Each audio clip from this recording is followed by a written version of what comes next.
Antonio Brown, geez. Well, we're Antonios. Sorry, Antonio.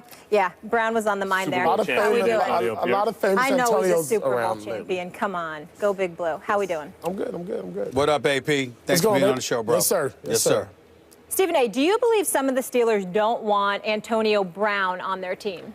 Well, those who don't want him on their team are jealous. They're stupid. And they are not to be taken seriously. I can't imagine that anybody that's about winning and about being productive doesn't want Antonio Brown on their team. Now, make no mistake, he was wrong to do the Facebook Live post-game. He apologized for that.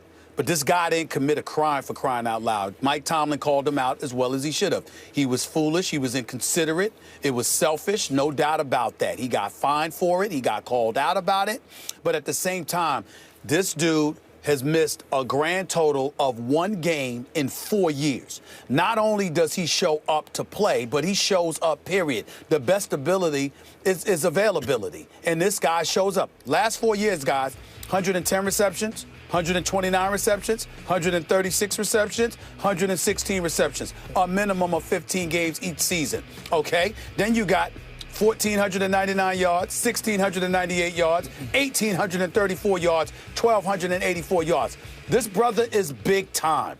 Let's put this in its proper perspective. You might have people that don't like the Facebook Live post. You might have people who thinks he's about me, and being a bit selfish. That might be an irritant.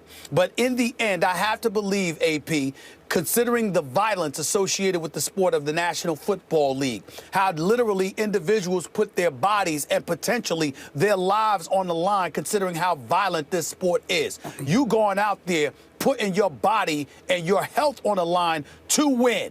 And Antonio Brown is universally recognized as one of the top 3 receivers in all of football. There is nothing to talk about here. People need to pump the brakes. Shut the hell up. And I don't want to hear anything else about Antonio Brown. He's that big time. He just needs to hone in a little bit. That's all. Hell with what they think, assuming they're stupid enough to think it. Look, you got 50-plus guys in a locker room. You're not going to have perfect unanimity about any issue. Yeah. You are going to have some guys who don't like other guys. And I'm not sourced like Stephen A. Smith, but I have heard that there are those in the Pittsburgh locker room who aren't crazy about Antonio Brown because he's a me-first guy. And that's the case with a lot of receivers throughout the history of the league. They're the prima donnas. They're the divas because they're the home run hitters, right? Yeah. And so they have quirky personalities sometimes. Sometimes they're me-first guys, and the question is, can they toe the line?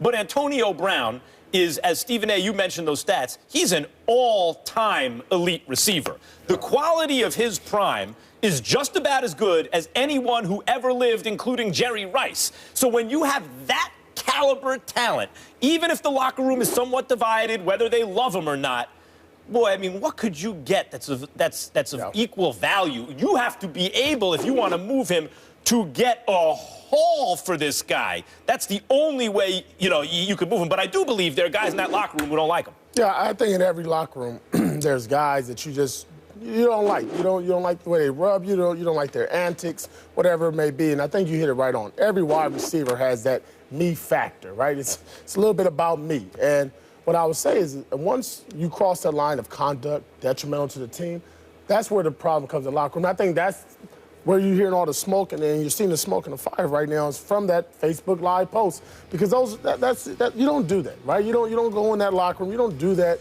to your players. There's a lot of things that can go on that not just what Mike Tomlin said, but what other players might be doing.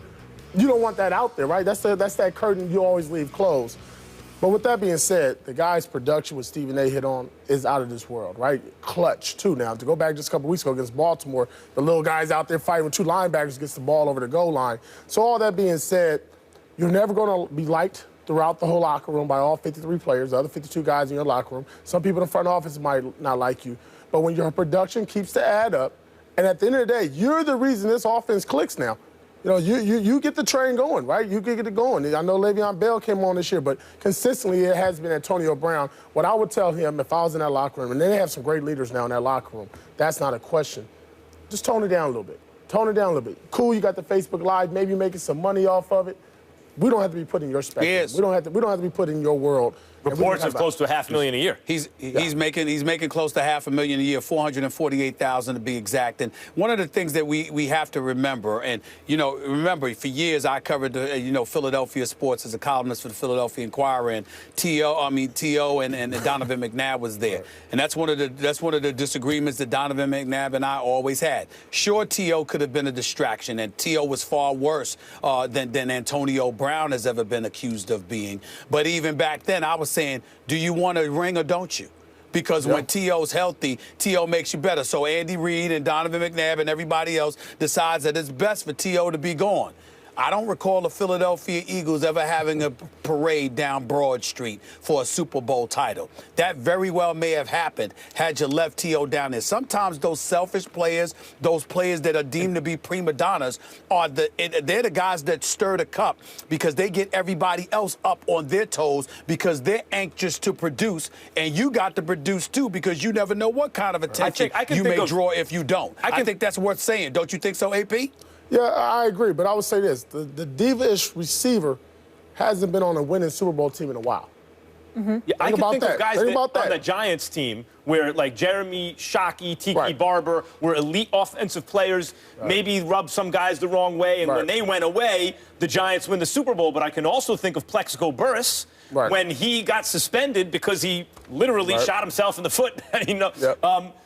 They didn't win. Like, you guys had a chance to repeat, and you didn't win. Maybe because you didn't have Plexico Burress on the field. Well, again, that was our best player, right? That was our best player.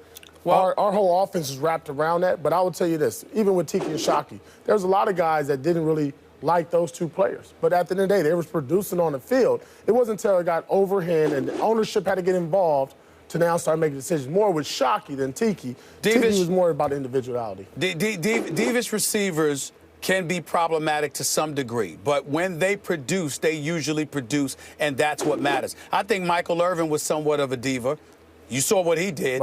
Primetime Deion Sanders, he played some receiver, but obviously he was primarily a cornerback. He was certainly a diva. What did he do? Don't tell me because you got an attitude and you like to floss and all of that other stuff that means you can't win. What I'm saying in the last 20 years, though, in the last 20 years, you look at it, those guys that's been more about me have not been winning on these teams that's gone to Super Bowl. Well, because Julio Jones is a superstar. Julio Jones is a superstar that keeps everything. Keeps his nose clean. You're not going to hear nothing but about the teams weren't good enough. But the teams weren't. It wasn't Stephen like the team was good enough, but they were divas and they lost. Not the Dallas Cowboys with T.O. now. Let me just add one thing, though, to your point, which I totally agree with. But one big difference now is we have social media. So the distraction really becomes a distraction. Oh, yeah. So bringing up in terms of these diva receivers not succeeding as much. So. Yes. Antonio Pierce, so good to see you. Thank you for being with us. Coming up in the show, who would you want as your team's closer? LeBron James or Kevin Durant? Stephen A. and Max are